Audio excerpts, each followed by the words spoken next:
Chapter 1, the words of the teacher, son of David, king in Jerusalem. Meaningless, meaningless, says the teacher, utterly meaningless. Everything is meaningless. And what do people gain from all their labors at which they toil under the sun? Generations come and generations go, but the earth remains forever. The sun rises and the sun sets and hurries back to where it rises. The wind blows to the south and turns to the north. Round and round it goes, ever returning on its course. All streams flow into the sea, yet the sea is never full. To the place the streams come from, there they return again. All things are wearisome, more than one can say. The eye never has enough of seeing, nor the ear its fill of hearing. What has been will be again. What has been done will be done again. There is nothing new under the sun. Is there anything of which one can say, look, this is something new? It was here already, long ago. It was here before our time. No one remembers the former generations, and even those yet to come will not be remembered by those who follow them.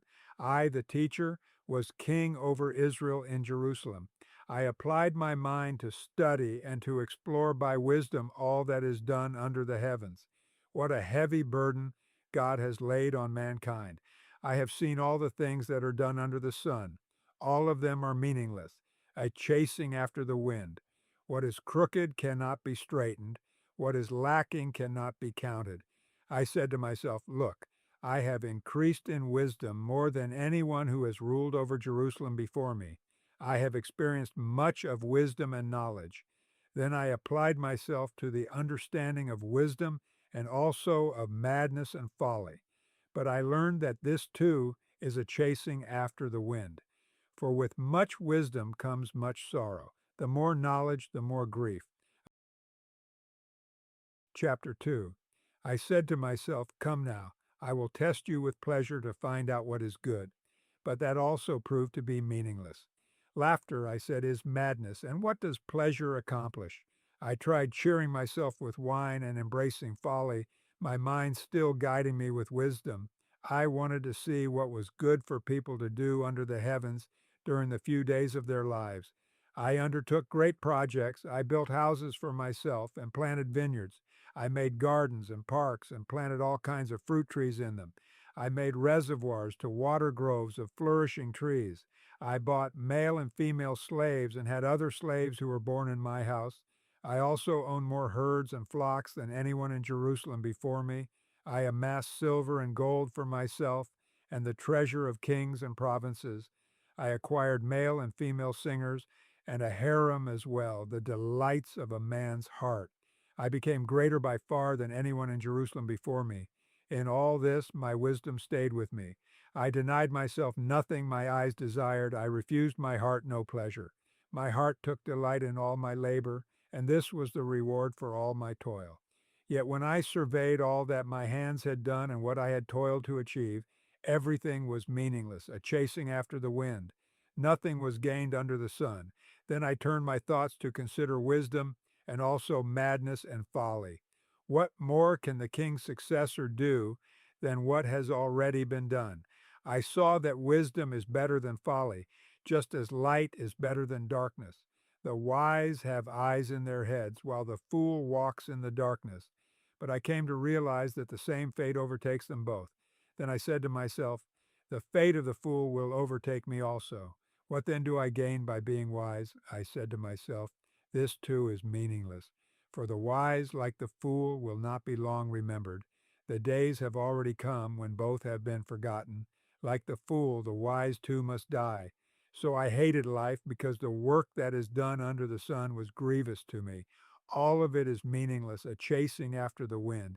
I hated all the things I had toiled for under the sun because I must leave them to the one who comes after me. And who knows whether that person will be wise or foolish?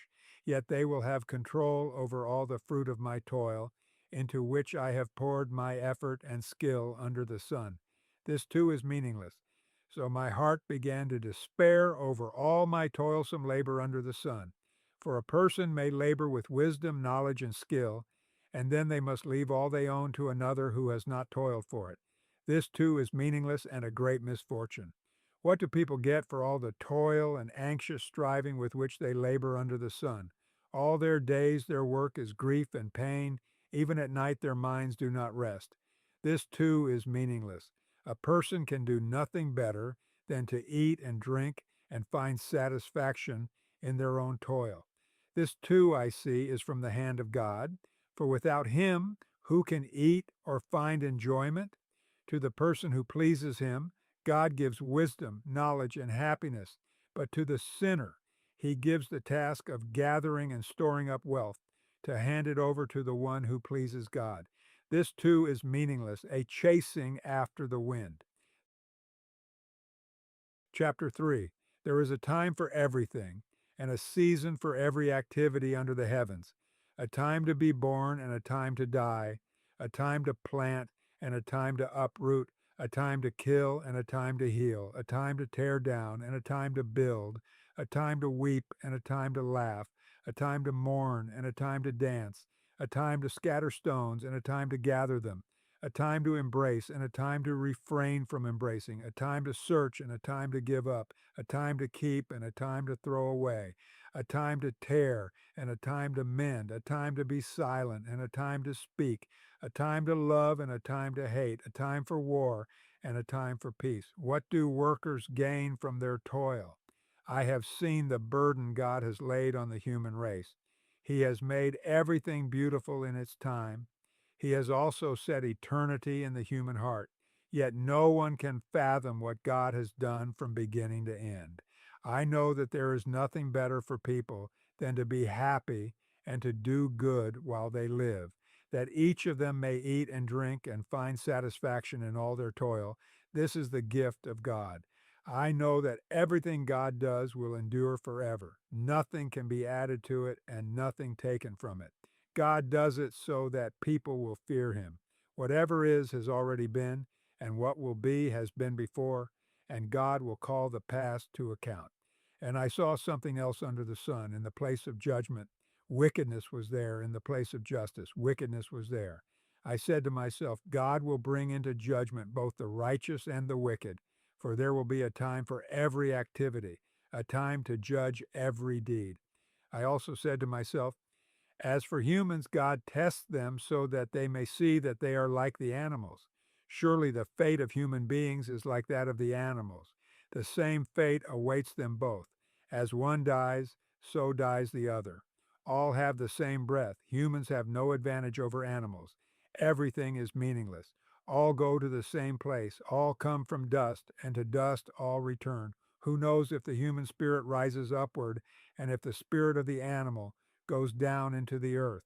So I saw that there is nothing better for a person than to enjoy their work, because that is their lot. For who can bring them to see what will happen after them?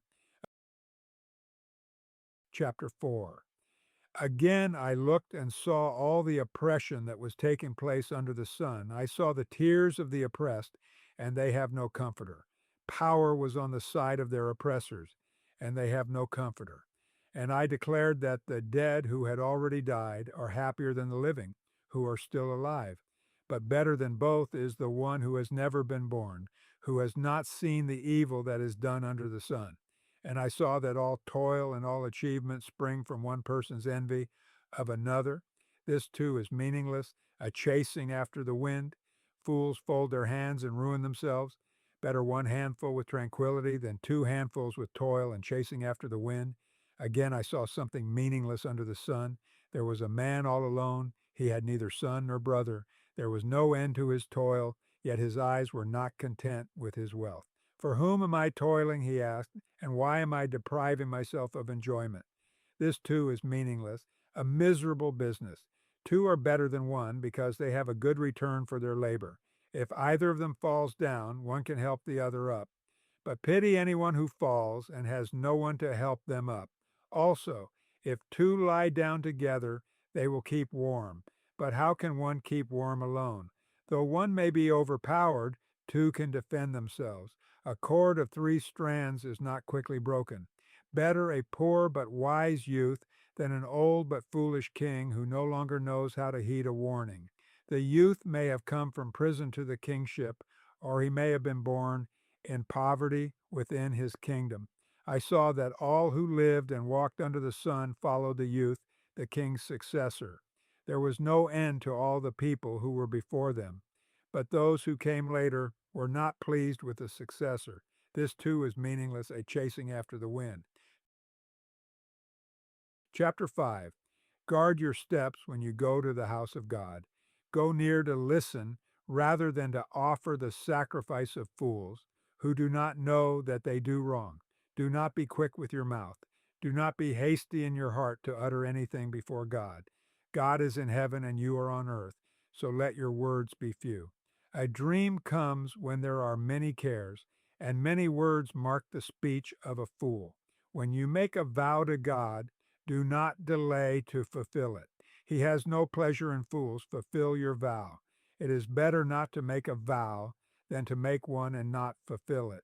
Do not let your mouth lead you into sin, and do not protest to the temple messenger, my vow was a mistake. Why should God be angry at what you say and destroy the work of your hands? Much dreaming and many words are meaningless. Therefore, fear God.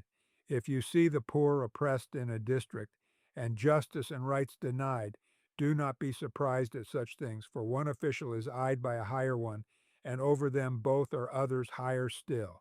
The increase from the land is taken by all. The king himself profits from the fields. Whoever loves money never has enough. Whoever loves wealth is never satisfied with their income. This too is meaningless. As goods increase, so do those who consume them. And what benefit are they to the owners except to feast their eyes on them? The sleep of a laborer is sweet, whether they eat little or much, but as for the rich, their abundance permits them no sleep. I have seen a grievous evil under the sun, wealth hoarded to the harm of its owners, or wealth lost through some misfortune, so that when they have children, there is nothing left for them to inherit. Everyone comes naked from their mother's womb, and as everyone comes, so they depart. They take nothing from their toil that they can carry in their hands. This too is a grievous evil. As everyone comes, so they depart. And what do they gain, since they toil for the wind? All their days they eat in darkness, with great frustration, affliction, and anger. This is what I have observed to be good, that it is appropriate for a person to eat, to drink, and to find satisfaction in their toilsome labor under the sun during the few days of life God has given them, for this is their lot. Moreover, when God gives someone wealth and possessions and the ability to enjoy them, to accept their lot and be happy in their toil, this is a gift of God. They seldom reflect on the days of their life because God keeps them occupied with gladness of heart. Chapter 6. I have seen another evil under the sun, and it weighs heavily on mankind. God gives some people wealth, possessions, and honor, so that they lack nothing their hearts desire, but God does not grant them the ability to enjoy them, and strangers enjoy them instead. This is meaningless, a grievous evil. A man may have 100 children and live many years, yet no matter how long he lives, if he cannot enjoy his prosperity, and does not receive proper burial, I say that a stillborn child is better off than he. It comes without meaning, it departs in darkness, and in darkness its name is shrouded. Though it never saw the sun or knew anything, it has more rest than does that man, even if he lives 1,000 years, twice over, but fails to enjoy his prosperity. Do not all go to the same place? Everyone's toil is for their mouth, yet their appetite is never satisfied. What advantage have the wise over fools? What do the poor gain by knowing how to conduct themselves before others? Better what the eye sees than the roving of the appetite. This too is meaningless, a chasing after the wind. Whatever exists has already been named, and what humanity is has been known. No one can contend with someone who is stronger. The more the words, the less the meaning. And how does that profit anyone? For who knows what is good for a person in life during the few and meaningless days they pass through like a shadow? Who can tell them what will happen under the sun after they are gone? Chapter 7. A good name is better than fine perfume, and the day of death better than the day of birth. It is better to go to a house of mourning than to go to a house of feasting, for death is the destiny of everyone. The living should take this to heart. Frustration is better than laughter, because a sad face is good for the heart. The heart of the wise is in the house of mourning, but the heart of fools is in the house of pleasure. It is better to heed the rebuke of a wise person than to listen to the song of fools. Like the crackling of thorns under the pot, so is the laughter of fools. This too is meaningless. Extortion turns a wise person into a fool, and a bribe corrupts the heart. The end of a matter is better than its beginning, and patience is better than pride. Do not be quickly provoked in your spirit, for anger resides in the lap of fools. Do not say, "Why were the old days better than these?" For it is not wise to ask such questions. Wisdom, like an inheritance, is a good thing, and benefits those who see the sun. Wisdom is a shelter as money is a shelter, but the advantage of knowledge is this: wisdom preserves those who have it. Consider what God has done. Who can straighten what he has made crooked? When times are good, be happy. But when times are bad, consider this: God has made the one as well as the other. Therefore, no one can discover anything about their future. In this meaningless life of mine, I have seen both of these: the righteous perishing in their righteousness, and the wicked living long in their wickedness. Do not be over righteous, neither be over wise. Why destroy yourself? Do not be overwicked, and do not be a fool. Why die before your time? It is good to grasp the one and not let go of the other. Whoever fears God will avoid all extremes. Wisdom makes one wise person more powerful than 10 rulers in a city. Indeed, there is no one on earth who is righteous, no one who does what is right and never sins. Do not pay attention to every word people say, or you may hear your servant cursing you, for you know in your heart that many times you yourself have cursed others. All this I tested by wisdom, and I said, I am determined to be wise. But this was beyond me. Whatever exists is far off and most profound. Who can discover it? So I turned my mind to understand, to investigate, and to search out wisdom in the scheme of things, and to understand the stupidity of wickedness and the madness of folly. I find more bitter than death the woman who is a snare, whose heart is a trap, and whose hands are chains. The man who pleases God will escape her, but the sinner she will ensnare. Look, says the teacher, this is what I have discovered. Adding one thing to another to discover the scheme of things, while I was still searching but not finding, I found one upright man among 1,000, but not one upright woman among them all. This only have I found: God created mankind upright, but they have gone in search of many schemes. Chapter 8. Who is like the wise? Who knows the explanation of things? A person's wisdom brightens their face and changes its hard appearance. Obey the king's command, I say, because you took an oath before God. Do not be in a hurry to leave the king's presence. Do not stand up for a bad cause, for he will do whatever he pleases. Since a king's word is supreme, who can say to him, "What are you doing?" Whoever obeys his command will come to no harm, and the wise heart will know the proper time and procedure. For there is a proper time and procedure for every matter, though a person may be weighed down by misery. Since no one knows the future, who can tell someone else what is to come? As no one has power over the wind to contain it, so no one has power over the time of their death. As no one is discharged in time of war, so wickedness will not release those who practice it. All this I saw as I applied my mind to everything done under the sun. There's a time when a man lords it over others to his own hurt. Then, too, I saw the wicked buried, those who used to come and go from the holy place and receive praise in the city where they did this. This, too, is meaningless. When the sentence for a crime is not quickly carried out, people's hearts are filled with schemes to do wrong. Although a wicked person who commits 100 crimes may live a long time, I know that it will go better with those who fear God, who are reverent before him. Yet because the wicked do not fear God, it will not go well with them, and their days will not lengthen like a shadow. There is something else meaningless that occurs on earth: the righteous who get what the wicked deserve, and the wicked who get what the righteous deserve. This too, I say, is meaningless. So I commend the enjoyment of life, because there is nothing better for a person under the sun than to eat and drink and be glad. Then joy will accompany them in their toil all the days of the life God has given them under the sun. When I applied my mind to know wisdom and to observe the labor that is done on earth, people getting no sleep day or night, then I saw all that God has done. No one can comprehend what goes on under the sun. Despite all their efforts to search it out, no one can discover its meaning. Even if the wise claim they know, they cannot really comprehend it. Chapter 9.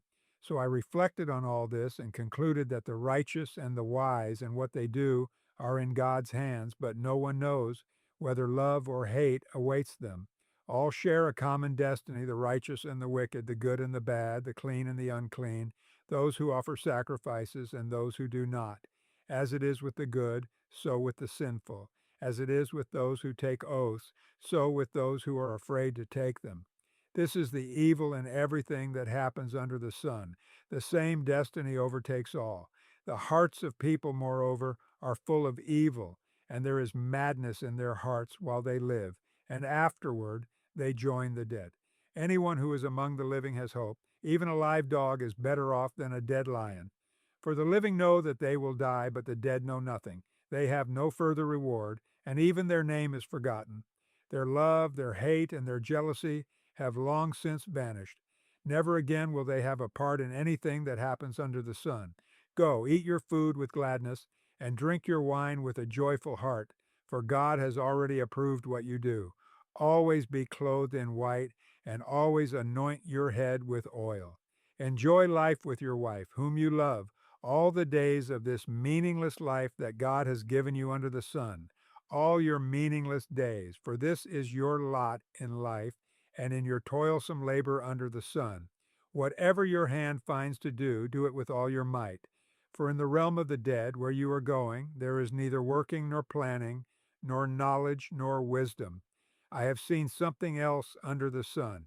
The race is not to the swift, or the battle to the strong, nor does food come to the wise, or wealth to the brilliant, or favor to the learned, but time and chance happen to them all.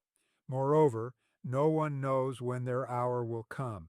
As fish are caught in a cruel net, or birds are taken in a snare, so people are trapped by evil times that fall unexpectedly upon them. I also saw under the sun this example of wisdom that greatly impressed me. There was once a small city with only a few people in it, and a powerful king came against it, surrounded it, and built huge siege works against it. Now there lived in that city a man poor but wise, and he saved the city by his wisdom. But nobody remembered that poor man. So I said, wisdom is better than strength. But the poor man's wisdom is despised, and his words are no longer heeded. The quiet words of the wise are more to be heeded than the shouts of a ruler of fools. Wisdom is better than weapons of war, but one sinner destroys much good. Chapter 10. As dead flies give perfume a bad smell, so a little folly outweighs wisdom and honor. The heart of the wise inclines to the right, but the heart of the fool to the left. Even as fools walk along the road, they lack sense and show everyone how stupid they are. If a ruler's anger rises against you, do not leave your post. Calmness can lay great offenses to rest. There is an evil I have seen under the sun, the sort of error that arises from a ruler. Fools are put in many high positions, while the rich occupy the low ones. I have seen slaves on horseback, while princes go on foot like slaves. Whoever digs a pit may fall into it. Whoever breaks through a wall may be bitten by a snake. Whoever quarries stones may be injured by them. Whoever splits logs may be endangered by them. If the axe is dull and its edge unsharpened, more strength is needed, but skill will bring success. If a snake bites before it is charmed, the charmer receives no fee. Words from the mouth of the wise are gracious, but fools are consumed by their own lips. At the beginning their words are folly. At the end they are wicked madness. And fools multiply words. No one knows what is coming. Who can tell someone else what will happen after them? The toil of fools wearies them. They do not know the way to town. Woe to the land whose king was a servant, and whose princes feast in the morning. Blessed is the land whose king is of noble birth, and whose princes eat at a proper time, for strength and not for drunkenness. Through laziness the rafters sag, because of idle hands the house leaks. A feast is made for laughter, wine makes life merry, and money is the answer for everything. Do not revile the king even in your thoughts, or curse the rich in your bedroom, because a bird in the sky may carry your words, and a bird on the wing may report what you say. Chapter 11. Ship your grain across the sea. After many days you may receive a return. Invest in 7 ventures, yes, in 8. You do not know what disaster may come upon the land. If clouds are full of water, they pour rain on the earth. Whether a tree falls to the south or to the north, in the place where it falls, there it will lie. Whoever watches the wind will not plant. Whoever looks at the clouds will not reap. As you do not know the path of the wind or how the body is formed in a mother's womb, so you cannot understand the work of God, the maker of all things. Sow your seed in the morning, and at evening let your hands not be idle, for you do not know which will succeed, whether this or that, or whether both will do equally well. Light is sweet, and it pleases the eyes to see the sun. However many years anyone may live, let them enjoy them all. But let them remember the days of darkness, for there will be many. Everything to come is meaningless. You who are young, be happy while you are young, and let your heart give you joy in the days of your youth. Follow the ways of your heart and whatever your eyes see, but know that for all these things God will bring you into judgment. So then banish anxiety from your heart and cast off the troubles of your body, for youth and vigor are meaningless. Chapter 12. Remember your Creator. In the days of your youth, before the days of trouble come, and the years approach when you will say, I find no pleasure in them, before the sun and the light and the moon and the stars grow dark, and the clouds return after the rain, when the keepers of the house tremble and the strong men stoop, when the grinders cease because they are few, and those looking through the windows grow dim, when the doors to the street are closed and the sound of grinding fades, when people rise up at the sound of birds, but all their songs grow faint, when people are afraid of heights and of dangers in the streets, when the almond tree blossoms and the grasshopper drags itself along and desire no longer is stirred, then people go to their eternal home and mourners go about the streets. Remember him before the silver cord is severed and the golden bowl is broken, before the pitcher is shattered at the spring and the wheel broken at the well, and the dust returns to the ground it came from, and the spirit returns to God who gave it. Meaningless, meaningless, says the teacher. Everything is meaningless. Not only was the teacher wise, but he also imparted knowledge to the people. He pondered and searched out and set in order many proverbs. The teacher searched to find just the right words, and what he wrote was upright and true. The words of the wise are like goads, their collected sayings like firmly embedded nails, given by one shepherd. Be warned, my son, of anything in addition to them. Of making many books there is no end, and much study wearies the body. Now all has been heard. Here is the conclusion of the matter. Fear God and keep his commandments, for this is the duty of all mankind. For God will bring every deed into judgment, including every hidden thing, whether it is good or evil.